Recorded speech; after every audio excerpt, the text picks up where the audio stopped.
just read Hasan Piker's New York Times article where he claims that he did not stifle free speech in his chat.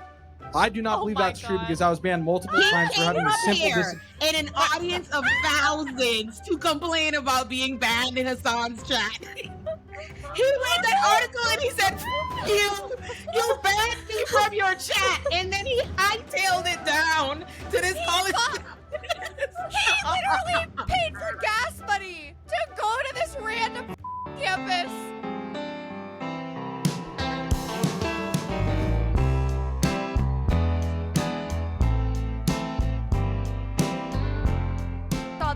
I never saw this motherfucker on a ballot, and we're doing half-mast and a moment of silence at the Yankee game. I'm sorry. What the school shootings that have happened in the last month, and there have been no moments of silence. There was a shooting the day of. 1 minute after.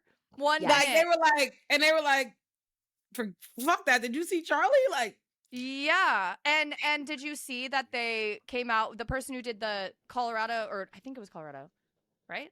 I don't know. It was like some school shooting. It was a Denver area school. It was Denver. Yeah. Okay, yeah. It was a Denver school shooting that happened like maybe a few minutes after to the Charlie Kirk school shooting. So like they got the last school shooting top spot for like 2 minutes, and then next one. The shooter, the demographic of that shooter was a young, college-aged, white nationalist, MAGA, alt-right person who was very deep into like the 4chan stuff. So that obviously has quietly been reported on today. Like that, I saw like one article be like, oh, by the way, anyways, what demographic could it possibly be here? I'm like, look, listen. It's so funny, the idea. Like, they're so full of shit. Even them trying to initially be like, oh, it's a trans shooter. Oh, had these engravings. Them being like, oh, we were mistaken. How could you be mistaken about such clear, explicit things you said? But also the idea that you think there was a trans shooter at a Charlie Kirk event in Utah on the college, you did like that slipped by them. Like, just think about that. How funny that is. Like, yeah, what they're suggesting to you. Like a trans person, presumably, right, probably came from a blue state, crossing state lines into Utah. They, like, my mom's family's from Utah. That is lily white, baby. The call is coming from inside the house.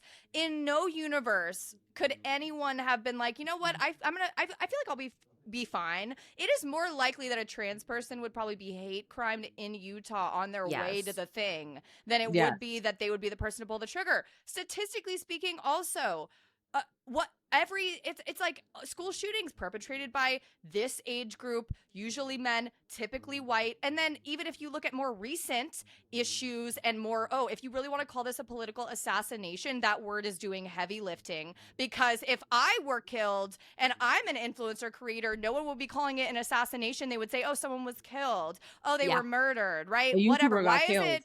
It's an assassination when it's a CEO or a glorified fucking YouTuber. Not even a YouTuber. He wasn't even good on YouTube. Shitty influencer, okay? That's when it's an assassination. Okay, Trump's assassin was MAGA.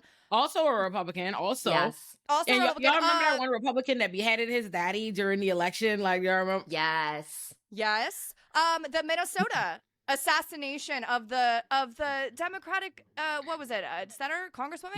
Senator. Her husband and her dog killed, shot and killed in front door of a home, and they said nothing. And they said nothing. I kind of appreciate it for the sake of like historians. Like, normally this is the kind of thing you would have to, like, the people who are living through this time would have to do all kind of work to be able to be allowed to say, hey, these people are obviously the shadow political government or whatever, but it's clear. Like, it is very clear. The same way Elon Musk was right there acting like the shadow fucking president for the whole first several months of Trump's administration. And like became clear that it's like, oh, you put your boy here. And he's now been given this influence. Like, Trump and them are saying the quiet part out loud that Charlie Kirk and all these little right-wing influencers and YouTubers and podcasters play far too big of a fucking role than they're supposed to be playing in the political apparatus of the United States of America. Like, there's no reason. And the fact that, was anybody shocked that Charlie Kirk's death would trigger the Republicans and Donald Trump and them to be acting like a governmental thing happened? No, because we know that those motherfuckers work like this. Like, it's insane because the way they're not even, the fucking State Department in the US put out a statement that any immigrants or whatever who are seeing like any tweets, any posts making light of him, any jokes about his death, anything that is not taking him seriously, criticizing it, will have their visas revoked. I'm like, there's so many levels to the way the United States there just is no democracy anymore, and they get off on making immigrants like letting you know immediately anything that happens to First People's rights we are going to say don't exist. There's no free speech. There's no anything for immigrants like that. Did you the control? Did you see that, like, within a few hours of the shooting, MSNBC fired their senior political analyst who worked for George W. Bush because he said on air, he was like, hateful thoughts, hate leads to action, hate leads to violence. And they fired him for that. And I'm like, you learn this stuff in grade school. You learn that, like, hateful thoughts lead to hateful actions. He didn't say anything crazy. He literally he didn't say, he was a white supremacist piece of shit and he got what he deserved. He didn't say that. He said, hate begets hate. Like, hateful words usually breeds hateful action. That's what he said. Like, and that's why it bothers me so beyond much that, like, the amount of, and I know, I mean, it's not necessarily false, but all of these massive big accounts online, all of these people, commentators anywhere are like, it's about to get real bad, folks, as if this hasn't been a very obvious side effect and another point in the timeline of a descent of our government and society into what it is. At all times, we've had this type of rhetoric and commentary and incitement in our government. I mean, I would say for a very, very long time, but the difference is it used to be very secret and behind closed doors, and the front facing, public facing statements put out, even like in the Bush era by their party. It used to be a moderate view in the Republican Party back in 2012 on immigration for you to support a pathway to citizenship. That used to be moderate. That is now, if you said that in the middle of a MAGA rally, in the middle of a Republican Party national convention, they would tell you that you were an extremist lib and get out. Like that, this dissent isn't, it's not going to get way worse. I mean, everything's already really bad. And what's Trump going to do? Begin to round people up in droves and send the National Guard to random cities that are run by a black mayor? Wow. I wonder what we'll do then. That's what he's been doing. Yeah. I definitely think, first of all, I've come to terms with Americans don't take anything seriously. I've been got that as an immigrant living in this country, and every passing day is like they don't take it seriously, because I told everybody throughout the entire election this is what was going to happen, and it was going to be immigrant. Like, I said it, everyone's like, oh, you're fear mongering, you're a shit lib, you're a shill, you're a blah blah blah blah blah. And even still now, as it's happening, people still have that same energy. I'm like, and I've long come to terms with, I experience America different as an immigrant. It's like when people see that statement, it's like, for them, it's like, oh, whatever, it's easy. They go, oh, it's always been this, it's always been that. I'm like, no, it isn't. I've never been like where I cannot speak, where it feels like political commentary is a dead, like, I can't do it without being like, oh, well, is it worth whatever I have to say? Is it worth me not being able to live in this country anymore or whatever happens? Like, they're putting people, there's a list right now. I'm not going to say the name of the website, but it's spread all over the place. There's a website being built to catalog like over 20,000 people with their names, their faces, their jobs, where they go to school, all their social media handles, for even just saying, like, for just commenting on the fact that Charlie Kirk was an extremist, that he was a white nationalist. And so we're already seeing like the attempt to target and strip people from their employment, to dox people, to do all of this additional harassment, like in the immediate wake of the shooting. And it's no different than what Charlie Kirk did. I mean, he had a running list. I saw. I mean, I knew about it, but the people who were impacted, I saw a black professor who wrote, dropped a really really well written piece on how she was a target of this list that he had at Turning Point USA of these professors at these lib campuses who basically, spoke out against MAGA, not even against Charlie Kirk specifically. It was just against the MAGA message. And they put her on this quote unquote hit list that Charlie Kirk encouraged his followers, supporters. She said she got thousands upon thousands of hate mail. She had to be escorted to her car and back. She was followed by people on campus. They sent it to her work, all of that. And this was, this is ongoing. It's been happening for years to so many other people. And it just kills me because to think that the like, I guess, Democratic Party response is to say we need to find some middle ground with these people. Why are we even agreeing to speak? Why? Yeah. Cause what? Do you want to just go bar for bar and dox every single one of them back? Like, no, you don't want to do that. You don't want to act like them. You don't want to be them. You don't want to stoop to their level. They're currently above us if you want to talk about just like wins they've had, quote unquote, without any repercussions. Why do we care about putting out a statement that 15, 20 years ago would have been palatable to the entire, you know, American public, but now no one cares. Like, no one gives a fuck.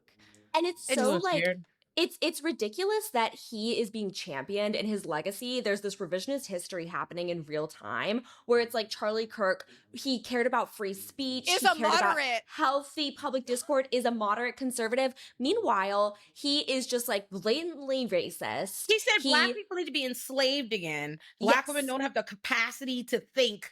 Like, oh my God, that's off the top of the dome. He said George Floyd was a scumbag who deserved to die. Again, he said we should be enslaved again. I mean, I shouldn't have to go past, like, he said we should be enslaved. He said also- things were better because black people, he literally said, this is a quote, he said black people committed less crime when there were Jim Crow laws and during slavery. So I think that it was better for them. And it wasn't, this isn't I'm summarizing. It was one of those fuck-ass debate videos between him and, Jubilee, him and a black woman. That's who he said it to. Said it right to her face. It also really makes me mad that it's being framed as like him being in support of free speech, when in reality, his actions were about chilling speech. Because when you have professors who can't even walk to their car at night, when you're rounding up people and putting them on lists for wrongthink, that is directly chilling speech. It is the opposite of like free speech advocacy. Yeah. Like, look what's happening now in his name. It's like, literally, y'all cannot say anything about it. You're not allowed to express anything negative about him. Look at this. Like, God. Yes, no, those are the exact quotes that I posted on my story. When people were like, he just wanted to debate the debate in question. If I see a black pilot, I'm going to be like, boy, I hope he's qualified. These aren't debates. And it also bothers me. Maybe this is just like the law school lawyer in me, but I'm like, all of you who think that our First Amendment right to free speech somehow enshrines your ability to say whatever the fuck you want about anyone in public and not have social or public consequences, that's not what the First Amendment is. The First Amendment protects your right to be persecuted by the government. You can't be thrown in jail for what you say. You can't be arrested for what you say to a certain degree.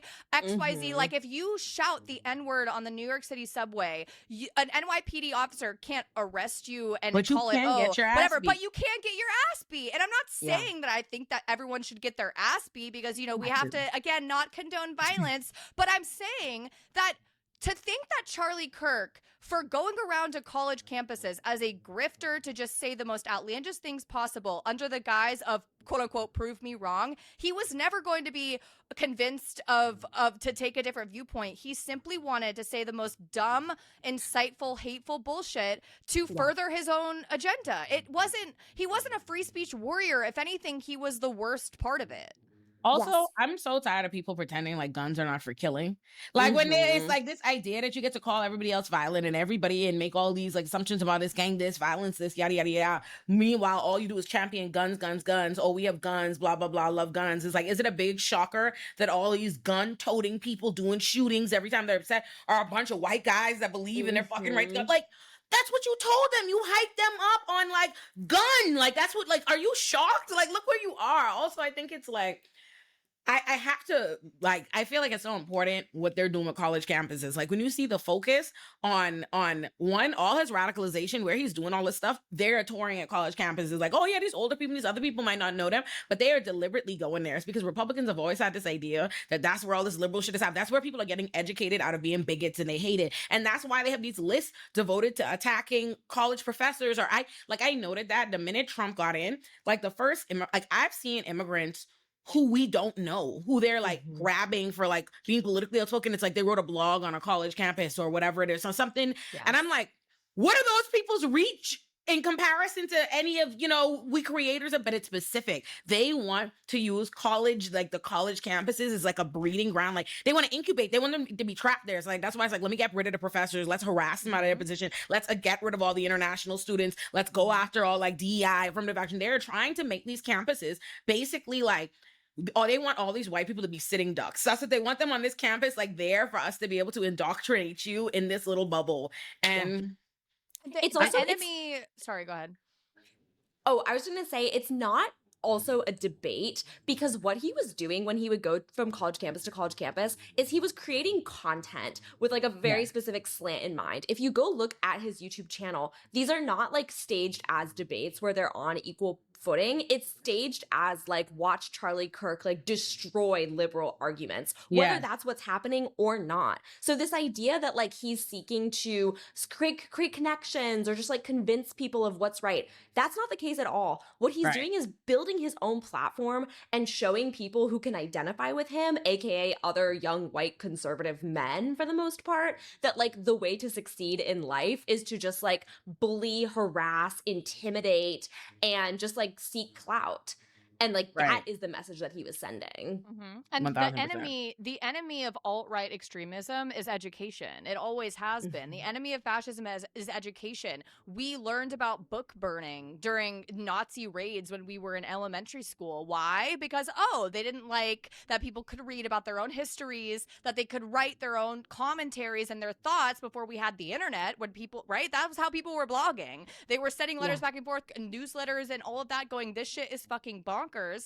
And because of that, because that's their enemy, Charlie Kirk on, he like owns Blue Lib, and anyone with 3 brain cells, when you even watch those videos where he's quote unquote owning these people, he's literally not. They are absolutely destroying every point he makes, like with respect to him saying, like black people quote unquote were Charlie better. Kirk hands out huge L's at university. Like he's not handing out L's. When I he talks about I watched this one. Wait, play it. Let's hear it. Did y'all see this one where this guy, No, I like, didn't. clearly his real dream is to actually talk? This one's funny because this guy, he's like, I'm a small YouTuber, I'm much smaller than you. You want to be somebody. It's clear when you hear him talk, he wants to know Hasan. It's Hasan he wants to talk to, but he's banned out of Hasan's chat. And so he's like, they're basically using the fact that this is recorded as a way to be like, Hasan debate. He literally is going to be like, I'll pay $5,000 or something to a Palestinian cause if Hasan will debate me. Like, there's somebody, I'm like, you don't give a fuck about Charlie Kirk here. It's so funny though, because like there's so much, he's like an example to me of what I think a lot of these people are in these people's audience. Because you'll wonder why there are these people who follow the Hasans, but they follow the Joe Rogans and the Anti-Tates and all of them at the same time. And it's because it's almost like they want to be accepted by Hasan, but as their bigoted self. Yeah, they want to be in the Hasan and them's crew, but they don't like, so they go here like to be mad, like, oh, well, I'll be over here, but they really want to talk to Hasan. Like, play it. My name is Yardo. I have a small YouTube channel. I'm a political commentator as well, much smaller than you are. I just wanted to thank everybody at Turning Point USA, USD for having this debate. And also I would thank the Turning Point USA, San Diego State, because they gave a voice to one of my dear friends who was a victim at the October 7th Nova Music Festival, and his name is Amit Muzai. I really appreciate that you guys did that, and you have my sincere gratitude. I'd also like to quickly state that this is a message for the far left first, and then we'll get into what I highly disagree with you about. But I just read Hasan Piker's New York Times article where he claims that he did not stifle free speech in his chat. I do not believe that's true because I was banned multiple times for having a simple disagreement with him. That is one thing on the right. You guys do far better is not creating echo chambers, and this is a He read that article and he said, fuck you, you banned me from your chat, and then he hightailed it down to this college. He literally paid for gas money to go to this random fucking campus to say, wait a minute, Yes. Oh my God. It's such a like. This is literally him. This is stuff that the mainstream media, and coming from the position of someone who worked in the mainstream media, they could not wrap their heads around the fact that like this is how young people think and this is how young people participate in politics. And obviously it's not representative of the entire generation, but you have all of these young men for whom like getting noticed by these people on the internet is the driving force behind so much of their public participation. Yes.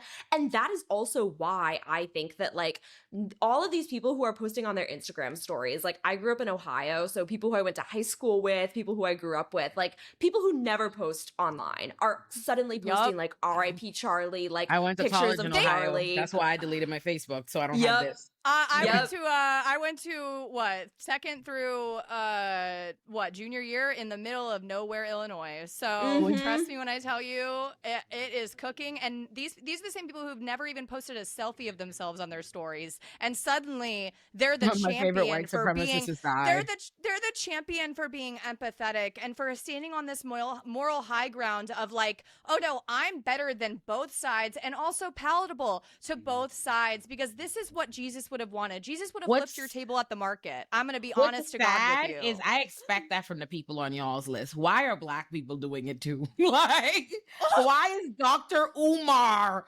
posting about Dr. Umar? Well, did you see statements about being ashamed of his community for celebrating Charlie Kirk? Said that man was a father. That man was a father, as if procreating and having sex somehow makes you like a higher than thou. What the fuck? Like, do you know how many bad dads I know? Like, it's also just so like such a double standard. I think about when Paul Pelosi got attacked with a hammer in his home and like got his skull fractured. They were making fun of it. Donald Trump Jr. said his Halloween costume was going to be like underwear and a hammer. When that guy in, I can't remember what country, shot those climate protesters and killed them on the highway, they turned that guy into a hero. Like these are the people who glorify and celebrate violence whenever it benefits them. They ruthlessly make fun of any like transgender teen or young adult who like dies by suicide. Like these people are heartless, they are ruthless, they are prone to inciting violence, they love war. And yet the second that it's someone who they see themselves as, or see someone who they like aspirationally, they look at Charlie Kirk, they're like, I could be an influencer, I could be like beloved by people, and that is what upsets them. I truly believe. It's also and a lot of the people that I've seen. Rittenberg. Sorry. Oh God. Charlie Kirk has photos of him with Kyle Rittenberg, and we're talking about political violence. I love violence that you renamed him Rittenberg. Face. I'm only going to call him Rittenberg now. I don't give a fuck what his name is. I love that he went from Rittenhouse to Rittenberg. I don't give a fuck. Like, and that's not like I just want to get everyone's name wrong every time I say it. Like Charlie Kick is a fucking asshole. Like, what do you want me to say? God. I'm done. Sorry, Aaron, go on. No, I just want to, a lot of the people from my hometown, which a lot of them, you know, I do see Black and Hispanic people because like my school was over half like POC instead of white because I lived on the inner part of my city. But like they're not like right wingers, they're not left wingers, they're just people that don't know anything. They're like apolitical people that don't engage in the political process until voting comes around, and they just like vote the way they normally do. And all of their posts that I'm seeing is like, this killing was over a difference of opinion. It was like, I can't believe that we're glorifying violence over just somebody who just spoke their mind and over just politics. What's crazy it's is no one even knew it's just politics. Who killed him and why. Like, you know you're a dickhead. Like, here's my thing. Not only is your boy a white supremacist that espouses violent white supremacy every day, like this man is a clan wizard. Like, let's be clear about who is past there. Clan wizard without the robe. But more importantly, I'm like, you know that because we have no idea who killed him and why, but everyone unanimously decided it was because of what the fuck he be talking about. Regardless of whether you think bad, good, everybody decided it's what he says. There are a million reasons you could get murdered in this life. People get killed for cheating all the time. We don't know. For all we know, this could have been his side bitch's husband. This could have been all kind of. We have no idea what the details were, but everyone just decided that he was a victim of people having a problem with what he said, and that's because they wanted it to be that way. They already decided they wanted it to be a leftist that killed him. Meanwhile, that makes no sense. Just like I want to remind everybody, even Luigi, who people put on the left like they love and celebrate, Luigi was not a left-winger. He was not a left-winger. He's not. White guys that tote guns and decide to kill people when they're upset be on the right. That is a right-wing frame, or that is a right-wing frame of thinking to say, you know what? Like, you know what I mean? That's who does that. That's who lives like that. Exactly. And they're telling you know their what the followers, left does? Ban you out their comment section, like Hasan did this guy. That's what happens to you. You get banned out the chat. It's also like they're literally calling for revenge and violence right now. Like there were so many far-right groups that immediately started using this to call for civil war, to call for revenge, to call calling for in more. threats at HBCUs as though there were any black people in Utah at all, let alone at that event. When again, no shooter was identified. And that's the thing for me is I'm like, you guys knew that everything he said was that fucking crazy because you immediately thought there's no other possible way this guy could have, I don't know, owed another guy money. Maybe he was like a Bruno Mars situation in Vegas, just absolutely gambling his life away and now owes $1 bajillion. And that's why he got, like, there was no other speculation about why he could have gotten killed. They said, no, he definitely got killed because of what he said. And all of the apolitical people, because I know a whole lot of people like that, just like, you know, through like just where I grew up and, you know, like even through like from college and stuff, people who were like, I'm just, you know, I don't really know much. I don't know enough. And yeah, it's their duty to know more, but it's like people who aren't inherently like sinister people, they're just they just are like, I'm in my bubble of my life and I don't really care about anything that isn't directly impacting me, which is, yes, not a great way to live, but they had never heard of Charlie Kirk before this, mind you. Those types of people are not online in a way that we are. Or, the only reason why I had seen Charlie Kirk is through leftist circles online, like quote tweeting him and saying, isn't this guy insane, you know, years and years ago.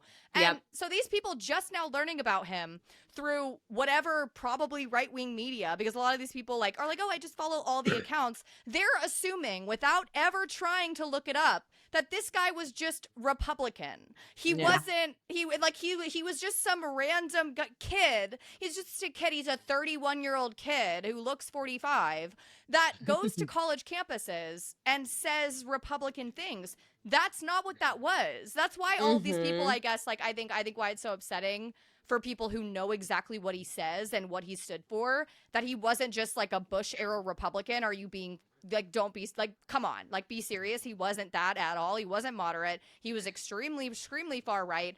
That's why it's so upsetting when we see stuff like that, because I think that we're giving people too much credit. They actually don't know what the fuck they're talking about when they post stuff like that. They're full of shit, though. Let me tell you, here's my thing about people and their, like, apoliticalness. And I'm giving this to, like, white people, black people, all of the people that I see being, like, this ignorant and this quick to do this whole, like, oh, but we shouldn't, in the dead, and blah, blah, blah. I don't care what the reason is. Like, it tends to be ignorance, religion, all these different things that tends to make people, unwittingly conservative. But, like, that's what you are. Like, that's what ultimately you are, because this is America. People die every fucking day. Tragedy on tragedy on tragedy on tragedy on fucking tragedy, and you don't speak up. You've been seeing, like, I hate to be the person who listen, I'm not even a person that, like, be like, y'all see what's happening in Gaza, y'all don't see nothing, but seriously, this is, in the last hour, we see nothing but widespread murder, tragedy, horrific things, and that does not make these people speak up. Come on, like, that's what I'm saying. Like, this is a country,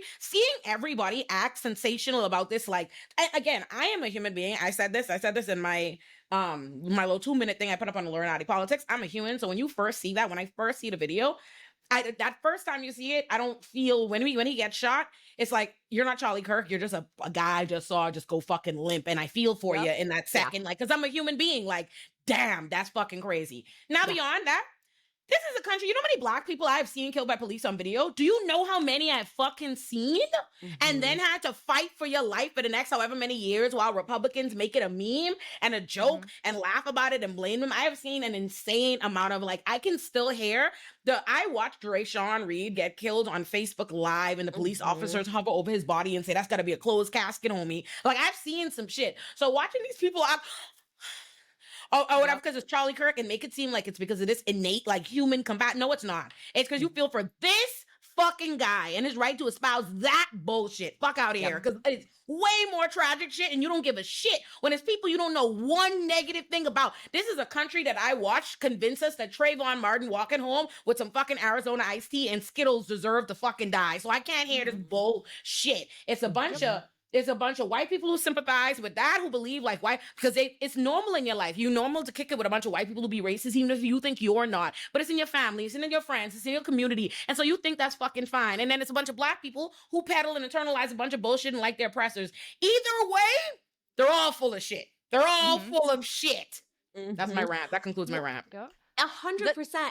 And also, like, if you turned on any major broadcast news channel in the immediate aftermath of the shooting, they were all, because I saw CNN, I was watching Hasan stream, and he was watching different channels. And it's like, the newscasters were also responding to it in a way where it's like, you would think it was their family member, because it's like, he has 2 children. And yes, he does, but so do all the other victims of gun violence in this country. Like, people die, as you said. Some of them are children. Exactly. George Floyd's daughter talks about being bullied in school to this day. Exactly. And it's like that level of sympathy right out the gate. And also, when I see these journalists doing this, I'm like, your job, you do not write obituaries at the funeral home for the family. You write obituaries as the first draft of history, which means that you need to actually lead with who this man is, what he believed in, and the consequences of those beliefs. And you're seeing so little of that in the coverage. And I think a big part of it is like, people who are in the mainstream news ecosystem still to this day do not quite grasp like what happens on YouTube, what happens on Twitch, like what happens on all these platforms. They don't take it serious when that's where the political, I'm telling you, they have such a skewed version of things. Like, they put so much emphasis on TikTok and places like that, and it blows my mind because most of the political influence is happening on YouTube, and these streamers and do it, and I just don't, to me, it at this point, it feels like willful ignorance. Like, that's what I'm coming to the conclusion, because there's no way you don't fucking know. Right. Well, they don't want to do the work, because it's like, being in these newsrooms, being in these environments, I get it that it's like you have people who never really use these platforms in this way, so they are very unfamiliar with it, but there is no excuse.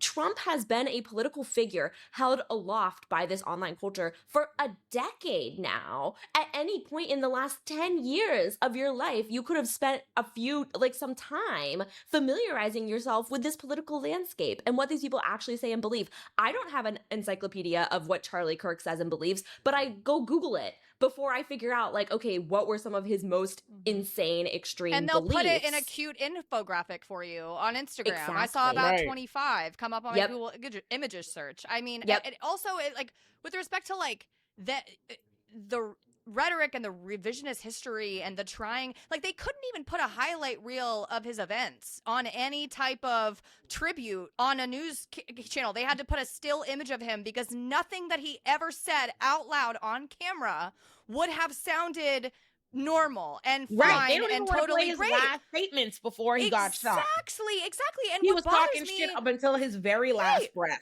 Right. And what bothers me is that, yes, it's a video of someone being horrifically killed by a high caliber bullet online in the carotid artery. Of course, that's going to be horrific and tragic, and it should happen to no one on U.S. soil. But the issue that I have with it is, why are all of you acting like this is different than what? Imagine, the first thought I thought was, oh my God, that was horrific. That's horrible. That's awful. And my second thought after I saw the video was, oh my God, second graders have watched their teachers get killed like this. I was like, oh my God, other students, children, babies, college students, God, have watched their friends, people that they know, be killed with high caliber bullets, massacred with high caliber bullets, with bullets that shred arteries and faces and arms and just human flesh. And in my opinion, the most obvious, I mean, people will say that I'm pushing it too far, but at this point, how far is far enough?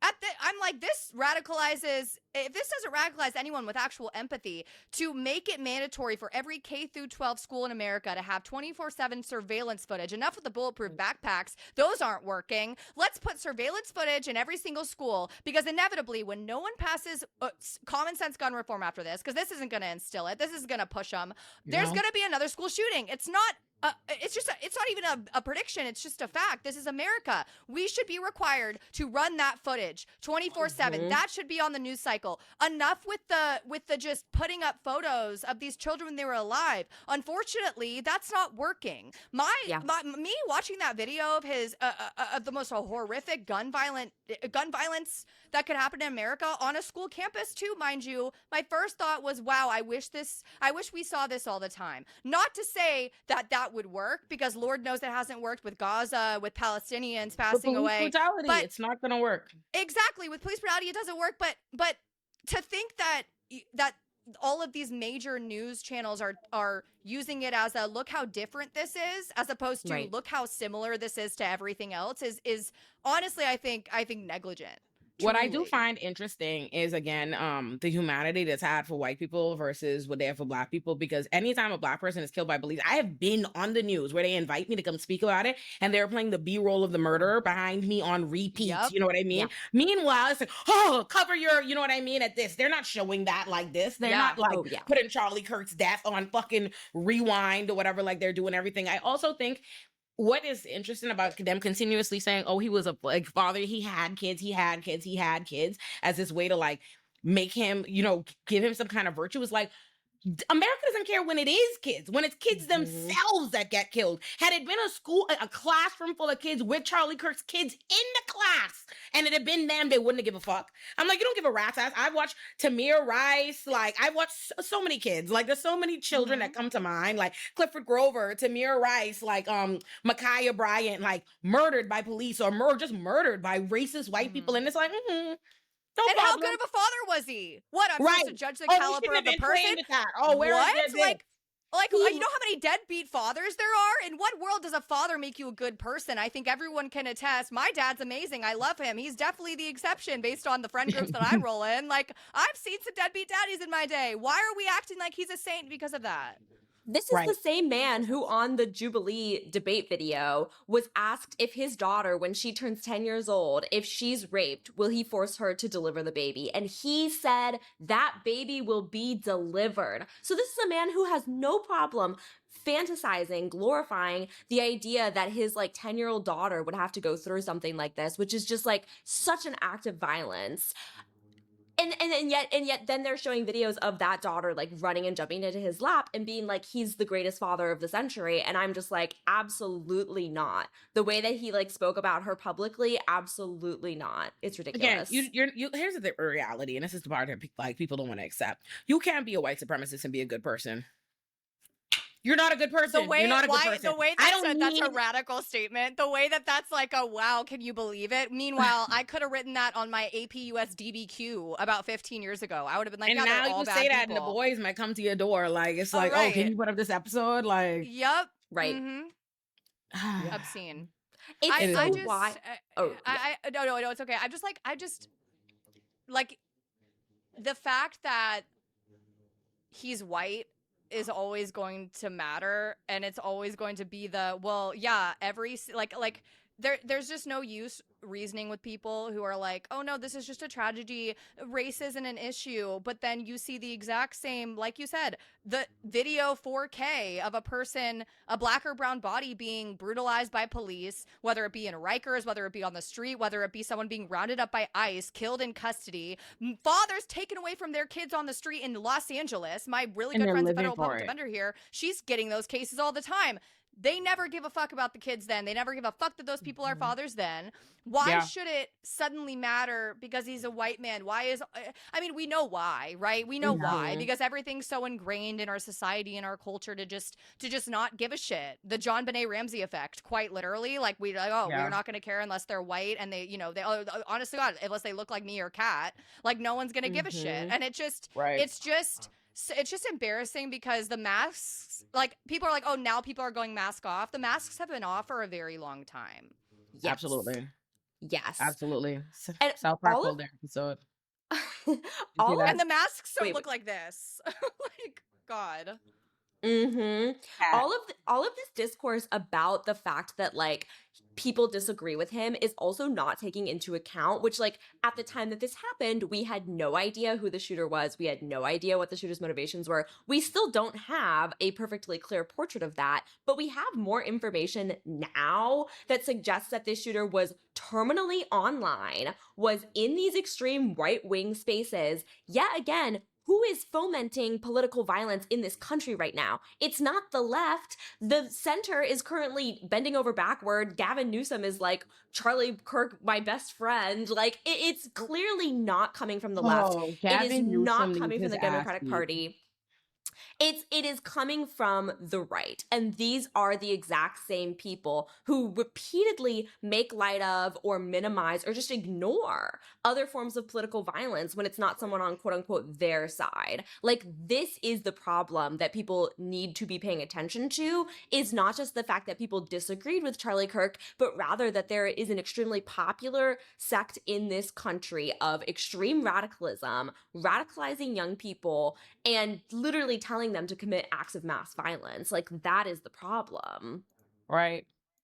But they just, and as someone in California, Gavin Newsom, like, every time he opens his mouth, it's literally rolling the dice on whether it's going to be one way or quite literally the opposite. And I'm honestly not surprised, like, by Gavin Newsom's statement. He hates Trump more than he likes being right, but like that's pretty much it. Like, he just hates Trump and he hates MAGA, but that doesn't mean that he's not also extremely awful as a person and a politician. And I'm just like, you can't be booed up again. Like, it's like, these people are white supremacists. Like, oh my God. It's like, these are not white liberals or white moderates or white centrists or an average or a 2012 like white Republican.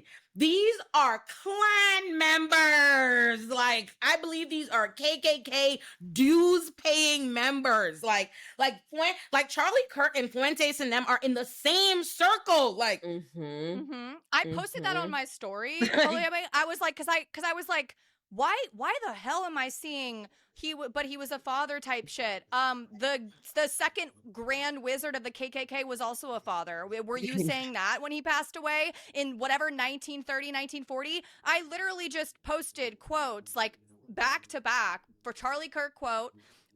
And it's sourced. It's not like some random fake tweet. It's a sourced quote from him, and then an excerpt from the Klan Unmasked that this guy published in 1923, something like that.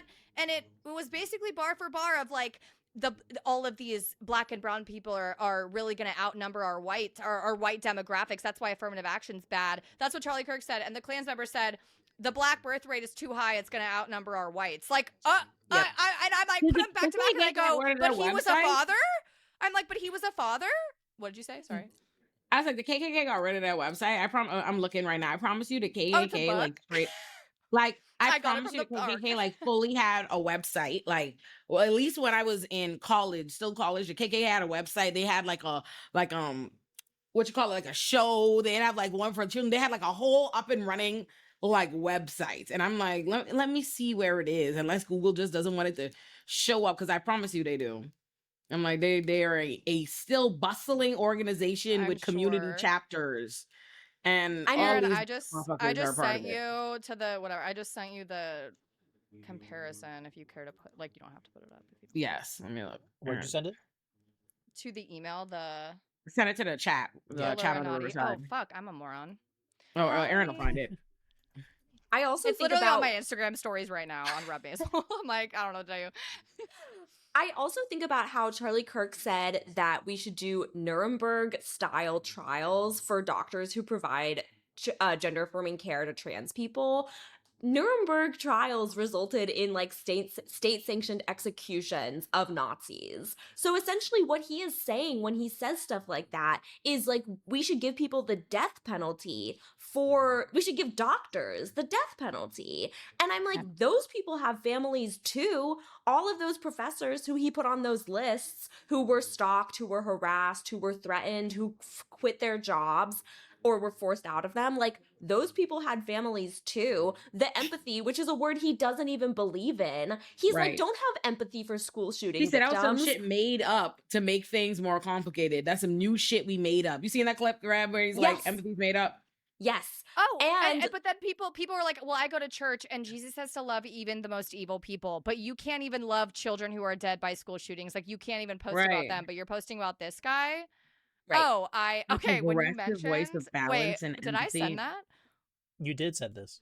Oh, period. Oh, okay. So wait. Olay, Yummy, when you mentioned about how Black people were posting about this, I was like, oh, I'm gonna one up you really quick. Rachel Dolezal literally saying, if you want to hear a progressive voice of balance and empathy on Charlie Kirk, here are my thoughts. She links her YouTube video and is in full braids.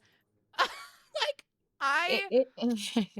it's infuriating. Like, here's the thing that's so upsetting to me about this, like, this administration and all this. Like, I only put up 2 minutes worth of thoughts on this on my Illuminati politics, and I'm trying to be as mild and keeping it cute as possible, because reality is just like, I'm an immigrant. Like, you know what I mean? And it's like, there's also like, people don't take that into consideration with what they expect from me in political commentary. I'm like, I cannot be the person to be like, he deserved that shit. I can't say that. Right. Like, you know what I mean? Like, I can't say it. So it's like, oh, it's so infuriating, because you see these people like bending over backwards. It's like everybody and their mother is bending over backwards to run defense for like, this is, again, it's so, what I think was upsetting to me is like, when I was in college, you use stuff to like get statistics and a magnifying glass to try to explain to people why something is racist or why somebody's bad or why somebody.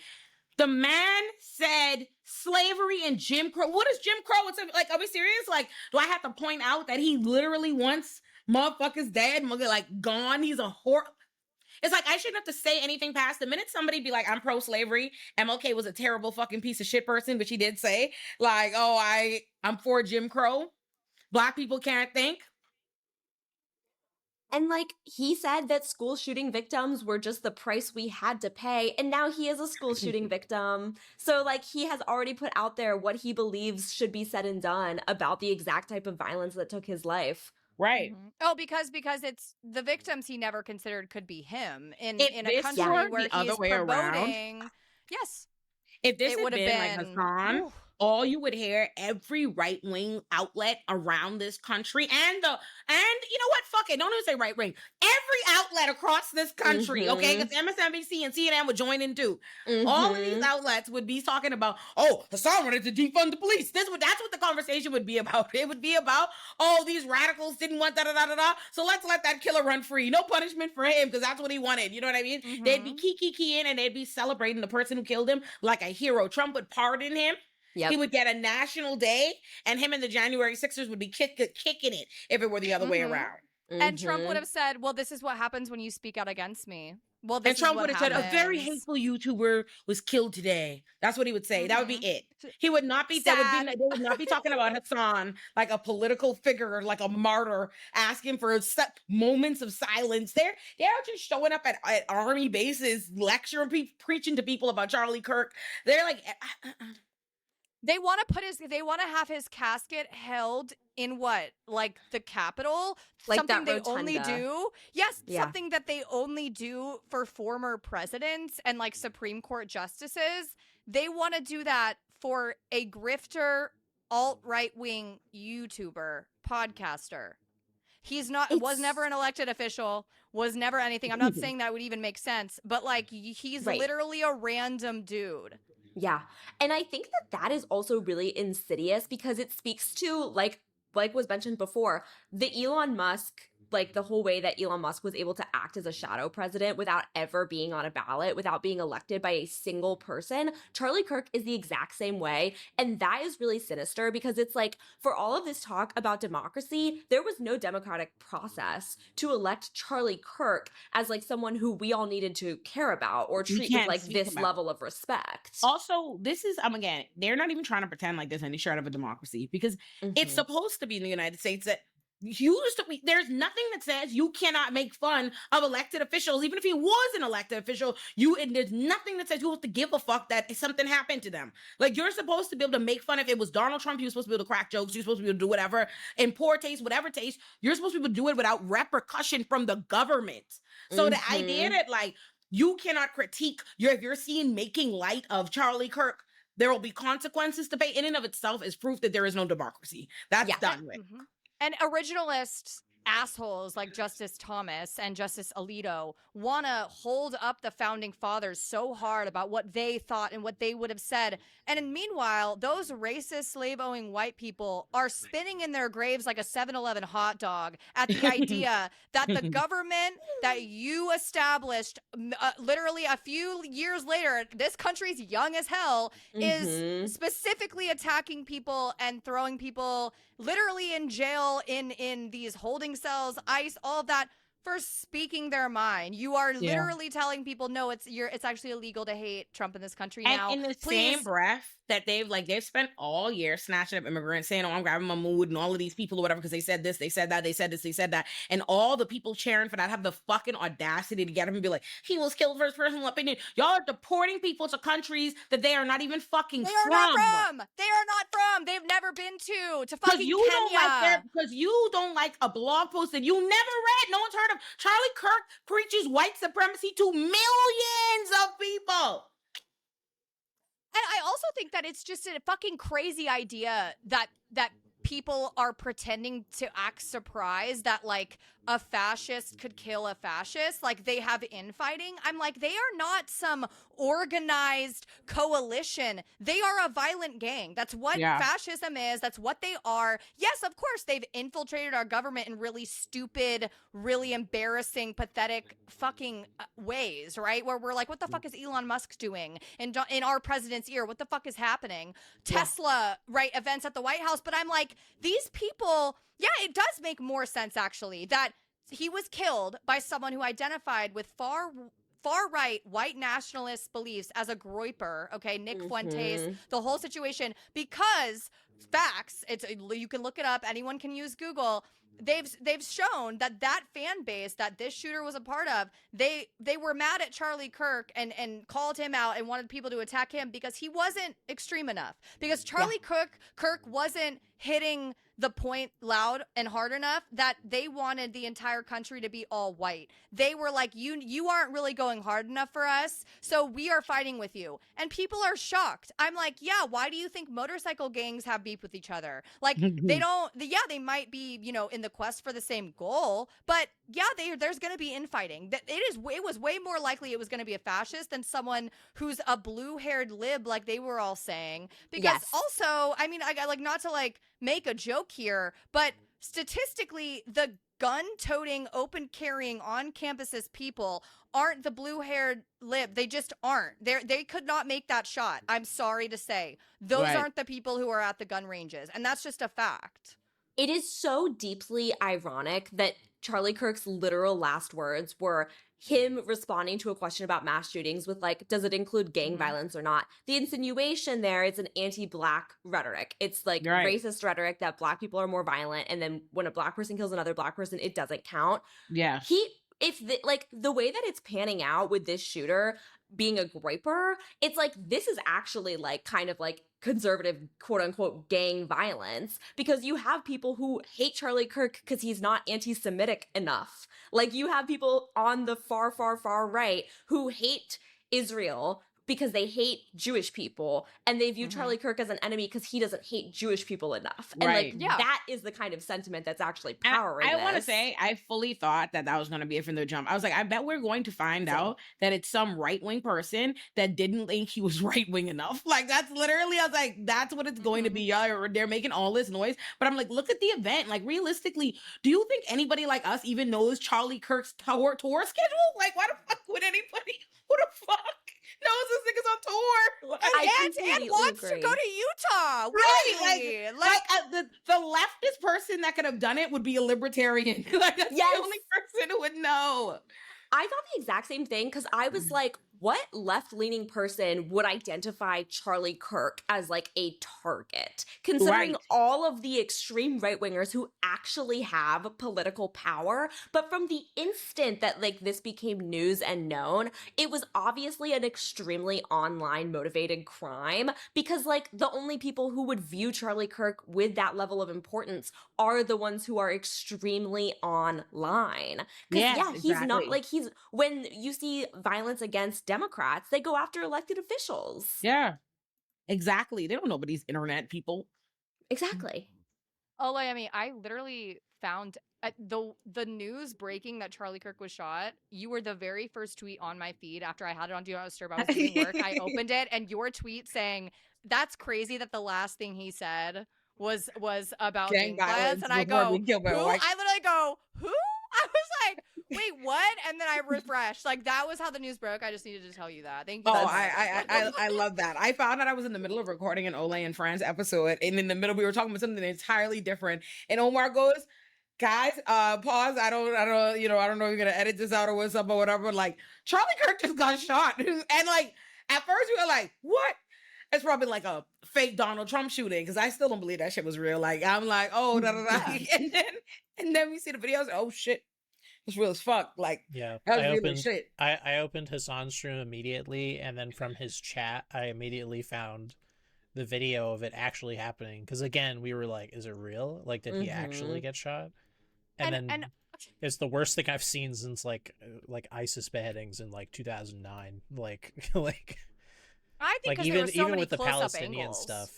Yeah, even with like the Palestinian deaths and stuff. Like I see pictures of dead babies from Gaza every day, but like I don't see the video of the missile hitting and like bodies flying everywhere. Like I don't get to see like live frame by frame of their deaths. It was the blood that's like,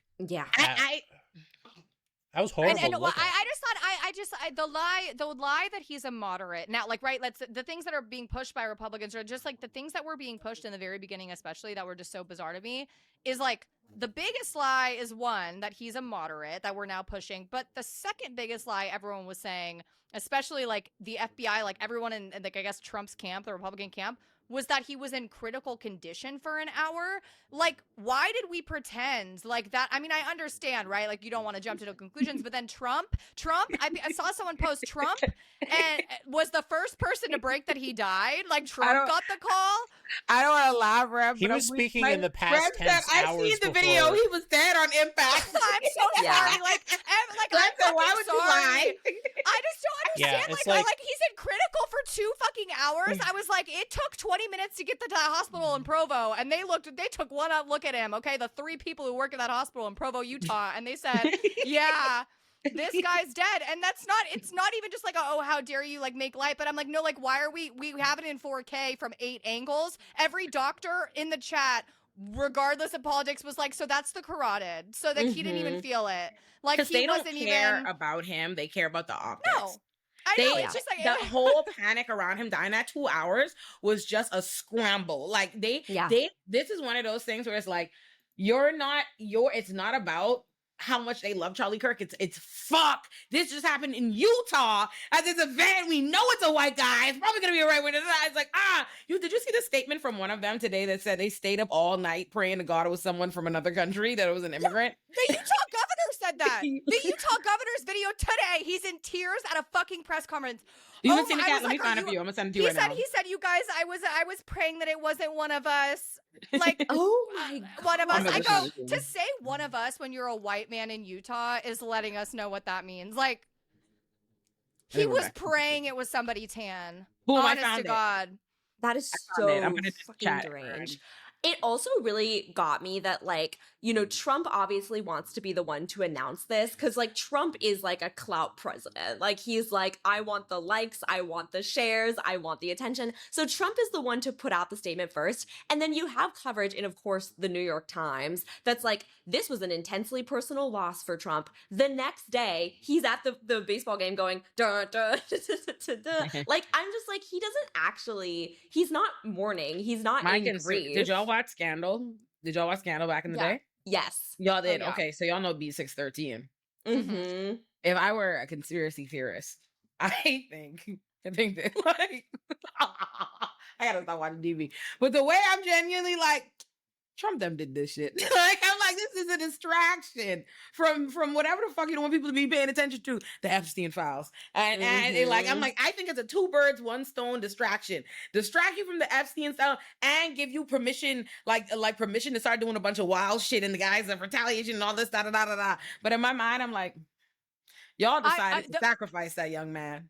I spent the whole first part of the week seeing that fucking birthday card reveal, right? Yes. Trump's like, there's no birthday card. It went, Trump never wrote a birthday card. And then it went, well, he doesn't remember what he wrote in it. And then it went, well, there's definitely no photo of a naked woman on there. And everyone went, I'm sorry. And then somebody drew what they thought it would be. And then they finally released what it actually was. And it was 20 times worse. It was clearly a prepubescent child, a naked child that he drew. It's disgusting. The whole birthday card, what boggles my mind too, right? Like I was reading that was the top news story on Tuesday, and then Wednesday happened, and I was like, some weeks have decades, don't they? Because what the fuck, right? So I mean, of course, it's not even like, oh, that's so like conspiracy theorist of you. I'm like, it's not even a conspiracy theory to think that like this would be a really good distraction because 9/11 was overshadowed. Like that's never happened before. Yeah, like, that's never happened once. Dave Like Chappelle was an old joke, and like one of his early stand-ups that Michael Jackson, that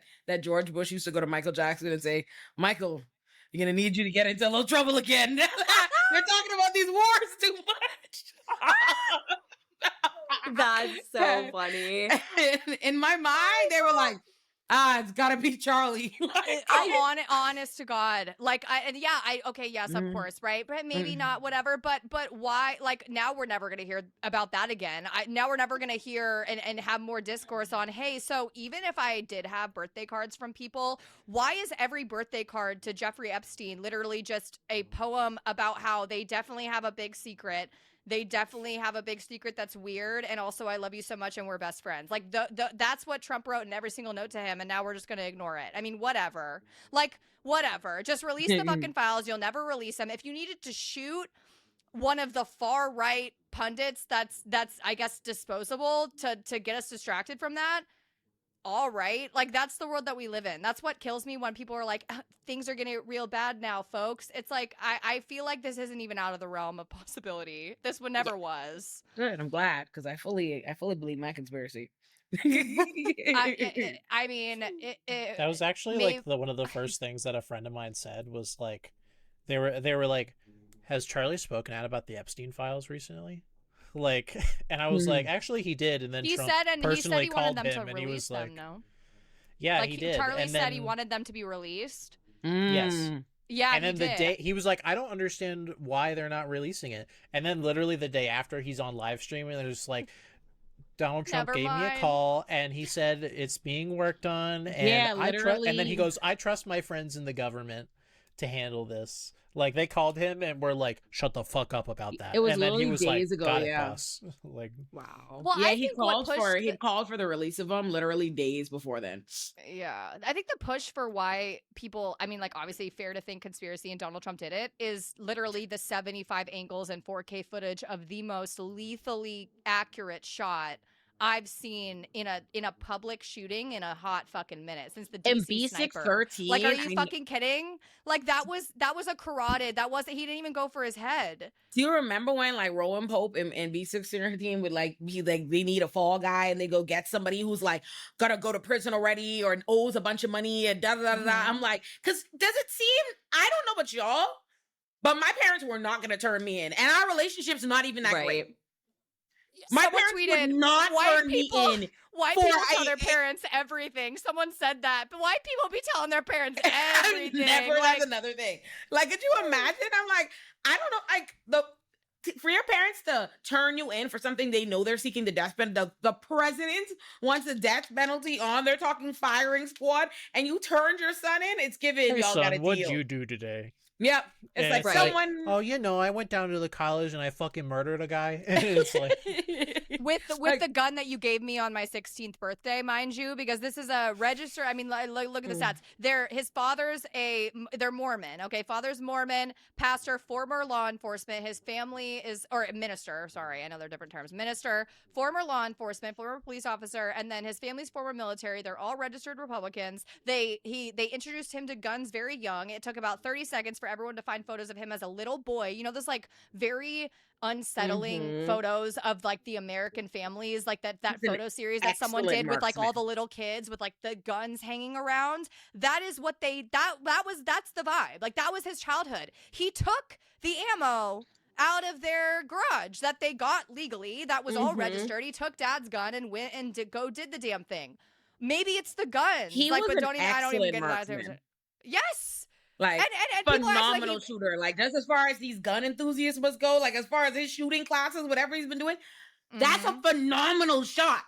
Phenomenal. Right. Also, can we talk? They said I've seen them be like, oh, there was a bunch of casings. Suddenly, there's a bunch of casings with a bunch of different random engravings, even though they said it had trans ideology engravings. I don't believe anything they're saying because they're saying there's a bunch of casings, but I only seen one efficient shot. Where are all these other casings from?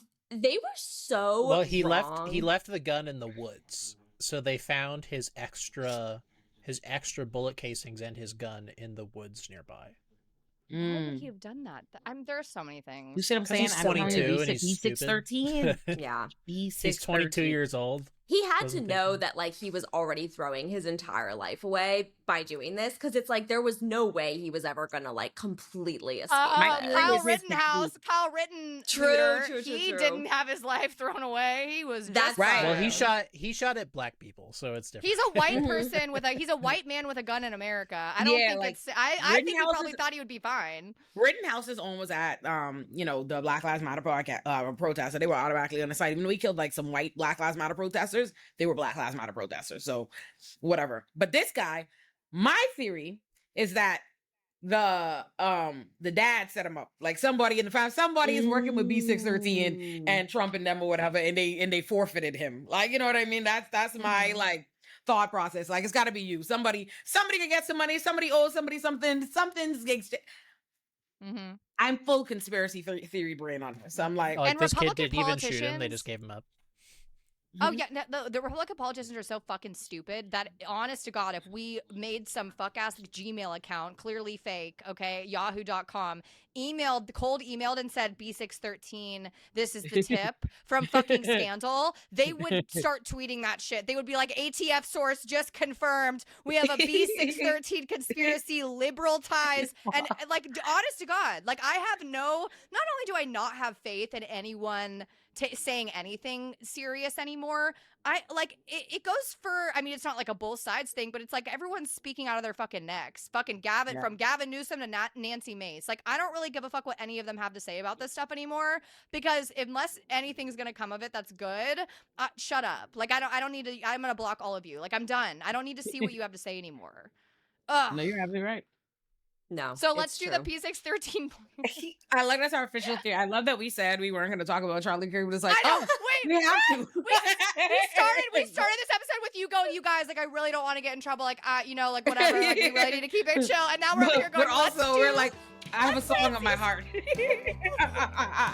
Stop what you're doing and listen up. You just watched a video on one of my channels, but the Illuminati-verse is huge, and I want to tell you what everything is and how to find it. The Illuminati-verse has 6 channels. On the YouTube homepage of any one of those channels, every single channel in the Illuminati-verse is featured at the bottom of the page, so you can always easily find them. Okay? Remember I said that. Don't say I ain't tell you how to find it. Subscribe to my main channel, Illuminati, to find my Illuminati productions, which are my long-form video essays and also all of my backlog of content. Subscribe to my second love child, Illuminati Pop, for my weekly video essays analyzing my favorite TV and movie shows and characters. Illuminati Pop also has its own Patreon where you get all of those videos uncensored. Subscribe to my channel, Olay and Friends, for my podcast, Olay and Friends. New episodes of Olay and Friends come out every Sunday at 1 p.m. Eastern. Subscribe to Olay and Chill for new episodes of my podcast, Olay and Chill, every Tuesday at 1 p.m. Eastern. And also, both Olay and Friends and Olay and Chill are both available on streaming platforms like Spotify. Subscribe to Illuminati Bites if you want my takes but you don't have an hour to spend. Subscribe to Illuminati Politics for my political analysis and my State of the Union type addresses on my show O Squared. And last but not least, subscribe to my Substack Illuminati for my written work.